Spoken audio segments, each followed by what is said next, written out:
My name is Michael Roy Turney, and I want to make this video about how the media, hateful superstitions, rumors, innuendos, and lies can escalate to where it can cause serious harm to someone. And this is a result of our now second attempt to have Donald Trump assassinated. Now, the inner, not necessarily secrets, but the inner workings of combining two families, as I and my wife Barbara tried to do, is things that you don't really realize what could be going on with the attitude of the children. In our case, it did instill a lot of resentment and hatred in some sources, and that spills over to the other children. In reference to Sarah didn't really see much of this, but the hate that came from Barbara's stepsister and her false accusations began to erode the relationship that Sarah and I had, which, folks, it was not that good, and not the way she described it. She's very resentful of me, very hateful for me. And according to her psychologist, and just listening to her, a lot had to do with the fact that Sarah really didn't know her biological mother before she died. And she held me accountable for it. And when there was rumors, innuendos, and lies and hateful stuff by her mother's family, that even flamed the fuel that somehow, for some reason, I had done something bad to Barbara to escalate her death or cause it or something. And this just grew into it when Alyssa ran away. And of course, Alyssa named Sarah in reference to her alleged reason for leaving, which I'm quite sure it was far more because of the resentment for all the litigation I had going on at the time, and forcing the schools in their retaliation against Alyssa, who didn't understand why I was doing all of this, though it benefited her a lot. So when you get into the hateful superstition, there never was any of these crimes. But all it takes is a combination of a couple of bad cops, which is what I got, and then a task force consisting of people that over through the years I have seriously angered and upset, which includes the county and the state of Arizona, and just alone in reference to what I did expose on the way to force the state to comply with the FAPE and the IDEA so Alyssa could have an individual education program or special classes she could pass. Now, the City of Phoenix Police Department chose to cover those up, hide those things, take Alyssa's medical records that said she was diagnosed by our pediatrician with ADD, and then she was given these special classes, and even tried to go around telling everyone, using the personal opinion of friends, even her own sister, who helped her with her homework. Yes, her younger sister did help Alyssa with her homework. So, what does this lead to? 13 years of imprisonment for things I didn't do. A revenge, retaliation. I mean, the path and the motive for these people to get together and do this is, oh, he just thinks everybody's out to get him. Well, in this case, not everybody, but there certainly was a task force that went overboard to do this because of the way I am, and very aggressively looking for Alyssa and trying to get the phone number she called from and various other things, trying to force the Phoenix PD to do their job, which they did half admit that they didn't do in the beginning. But regardless, this hateful superstition and rumors and innuendos and lies becomes escalated and resulted in me being charged with crimes by the news media, who are looking for fame, fortune, ratings, whatever. And this is where this escalates. It's not a joke, but it's very serious, because the media, instead of using a conscientious thoughts and more concerned with protecting the corruption that occurred in my case, which NBC and ABC refused to air whenever I said it, and one of the first statements I made when I got out of jail that day, without being prepped, no lawyers present or anything else, is I told the news media this was all created by the Phoenix PD, which it was. The whole 9 yards was. The political things behind it were very complex, but they did exist. But this is how this is how escalation of news media on issues can actually endanger someone's life or their freedoms. So how do we stop this? I'm not really sure.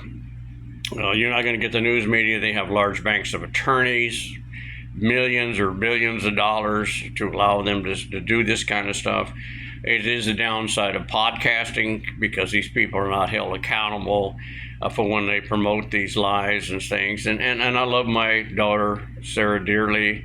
Very proud of her helping other people and bring light to things. But in this particular case, Sarah was all wrong, and it was all based on hateful superstitions. And as she said in the Starbucks coffee interview, she held me responsible because she believes I took away her mother and her sister. But of course, that wasn't aired, only the fact that I poorly phrased, the fact you come to the deathbed, and I sure see you get the same answers you get right now, but I didn't phrase it properly. For whatever reasons, an old man who was shocked, upset, heartbroken to see the hatred in his own daughter he hadn't seen for over 7 years.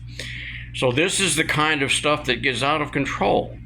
Now, if you want to go back, for those of you, and listen, reread the message that Jesus Christ gave us. It's all in the New Testament. But no, that man was crucified for it, literally. And this is what happens many times when people bring forth a message that we all need to listen to. As far as the motive behind the people who are pursuing this to destroy Donald Trump, our history showed in the past of what some organized crime factions can actually do and damage, and how vicious they can become. And we forget these things. We forget about Bobby Kennedy, which he wasn't just after Jimmy Hoffa. Jimmy Hoffa actually turned out to be an FBI informant. But this was about the very people who were trying to get in and control unions, and then later on moved into government. You have this kind of faction controlling the Democratic Party.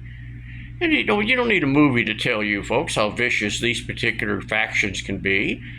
Our history's filled with their violence, where we spent billions and billions of dollars to break this stuff up. But now they're existing right in front of your face, and the news media is not going to put the pieces together to show you.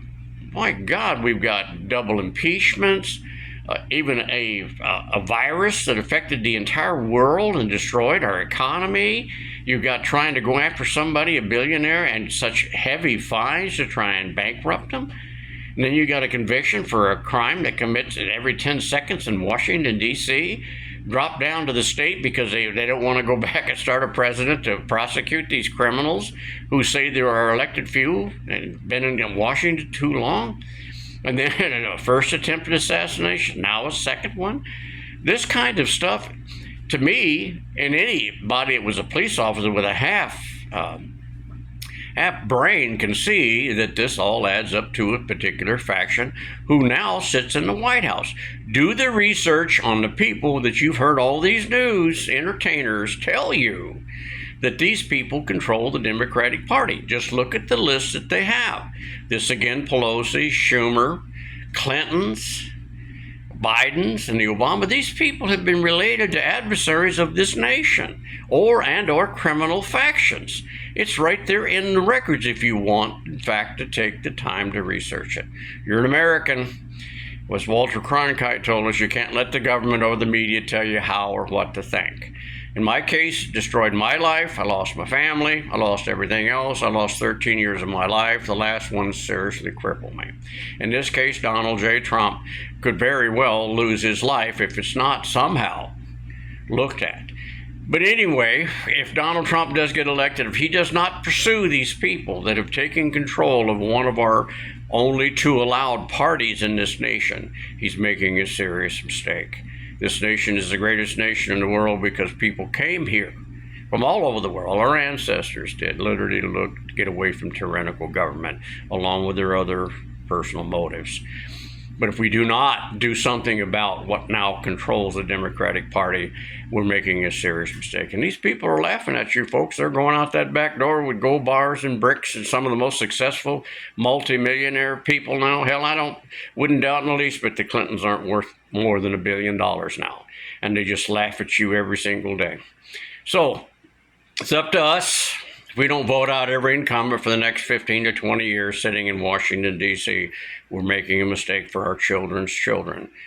Okay, we need to return it back to where it becomes a republic, a constitutional republic, and a representative form of government where we, the people, are the ones that they must listen to, because they're not listening at all, folks. All you got to do is just pay a little bit of attention. Anyway, good luck to you. I just don't really understand how anyone can prevent the implosion of this great nation. And it's due, believe it or not, to hateful superstitions, rumors, innuendos, and lies, all escalated by news media for entertainment, profit, and fame. Have a good day.